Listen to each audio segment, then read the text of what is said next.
Hey gamers, what's crack-a-lackin'? Remember last video when I talked about my monotype water team? Well, because so many people asked, I decided that I should show you the evolutionary process of my team. So this is what my team looked like originally over a year and a half ago.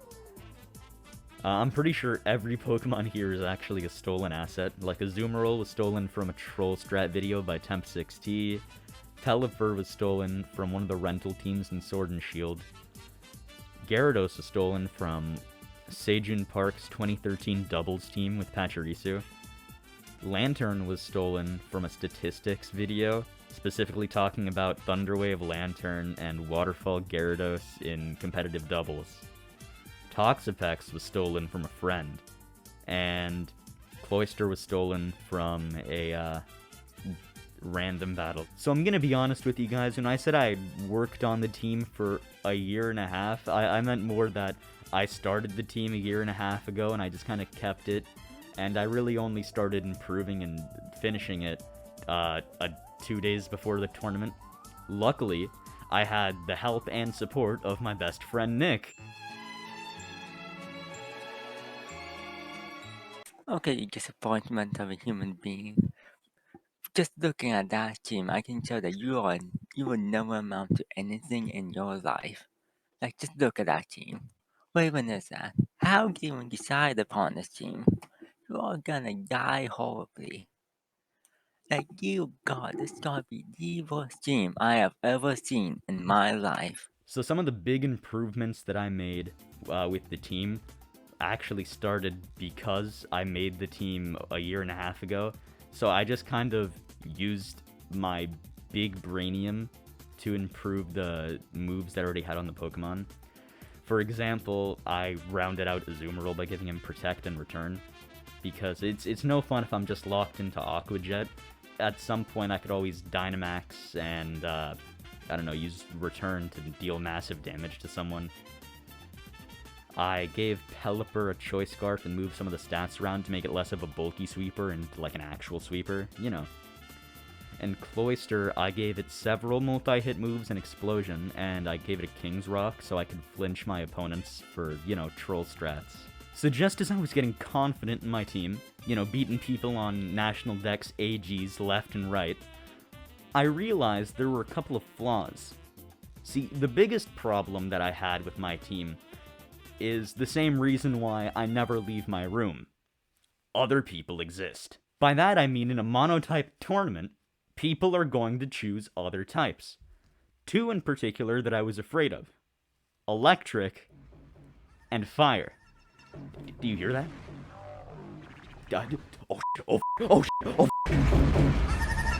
Yes, Regieleki would be a really big problem. I mean, powerful electric type, base 200 speed, what can I do? So I had to make some changes. So Lantern was doing the bare minimum. I mean, it countered Regieleki, but it couldn't take Regieleki on. So I switched to Rotom Washer, because I thought it could at least have some type of edge against Regieleki. I also ended up switching out Toxapex for Palkia, because Palkia actually has resistance due to its dragon typing, and Earth Power. And while I was making those changes, I discovered problem number 2. Now, I don't really have a bit that I can use, so I'm just gonna reuse the last one. Oh shit. Yes, the biggest problem for my team. Torkoal. Okay, in all seriousness, Groudon might have been a threat for my Pokemon, this powerful setup, plus bulky stats, you know, meaning it's this much higher than Torkoal in my opinion. Primal Groudon has better Drought.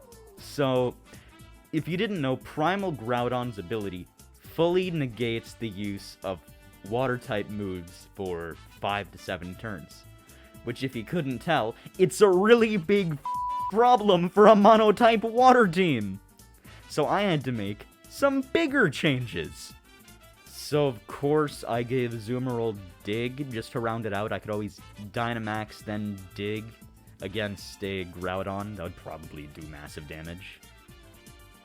I gave Pelipper HP Ground and Defog just to take care of any entry hazards. I tried switching out Palkia for Kyogre. Didn't work that well. I tried switching Palkia out with Tapu Fini. It also didn't work.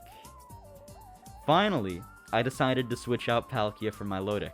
Now, while my Milotic doesn't have, electric type resistance, it was actually just a pretty damn good Pokemon. I mean, bulky stats, pretty good setup right there.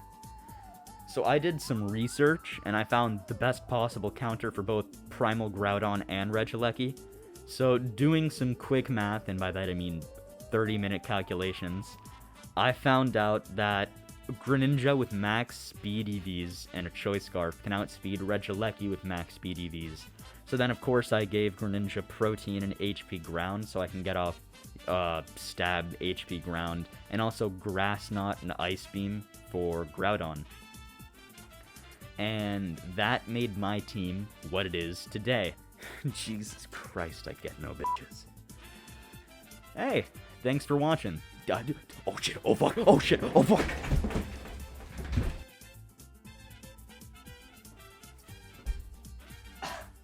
Ah! That hurts.